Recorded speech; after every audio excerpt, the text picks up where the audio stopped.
Susan Brothers, thanks everyone for being here.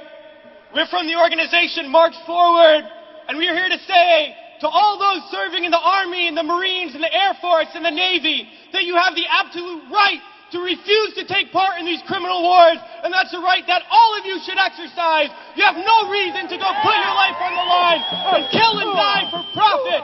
We've been to Iraq, we've been to Afghanistan, and we know what these wars are really about. And we joined the military for many reasons. Because we need a college education, because we need a job, because we need health care. And then we joined the military, and they tell us that our enemies are poor people in caves in Afghanistan, or poor people in the deserts of Iraq.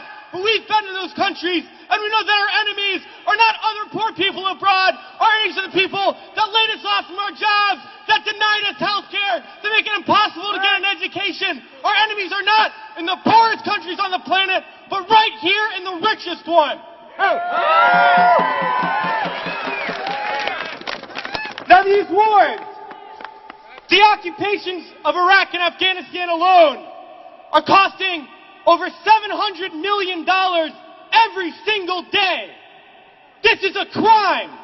Every single day, while so many of us are hurting. Well, I think all of us here, and the vast majority of people in this country, would agree that we can spend $700 million a day better than bombing people that we have no reason to bomb. We can spend $700 million a day rebuilding those countries we've destroyed. We can spend $700 million a day caring for the veterans we get home when they get home. And then we can spend $700 million a day giving every single person health care, a college education, a job, and a livelihood, and a home. That's what we need to be spending our money on.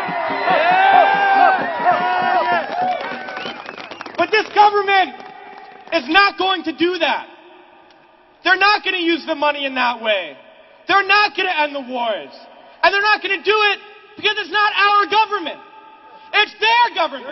It's the government of the rich. It's the government of Wall Street, of the oil giants, of the defense contractors. It's their government, and the only language that they understand is shutting down business as usual. And that's what we're doing here today, and we're going to continue to do until these wars are over.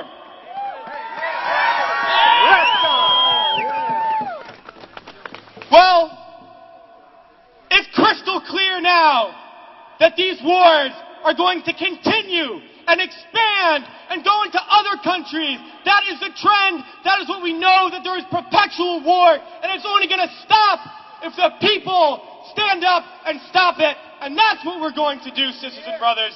And a lot of people ask me, what do we do? Because we all know things are bad. We all see the atrocities on TV. We read about it. We experience it. People always ask, what do I do? Because we always want to know what to do. Do we vote? Do we support a politician? Do we join an organization? What do we do? Well, I'll tell you what we do. It's simple. We fight. We fight, and we fight, and we fight, and we shut down our workplaces. We shut down our schools. We shut down the streets. We shut down business as usual. And we fight until we force the people in there to do what the people out here want. Because that's how we're going to get around, and we're going to fight until there's not one more bomb drop, not one more bullet fired, not one more soldier coming home in a wheelchair, not one more family slaughtered, not one more day of U.S.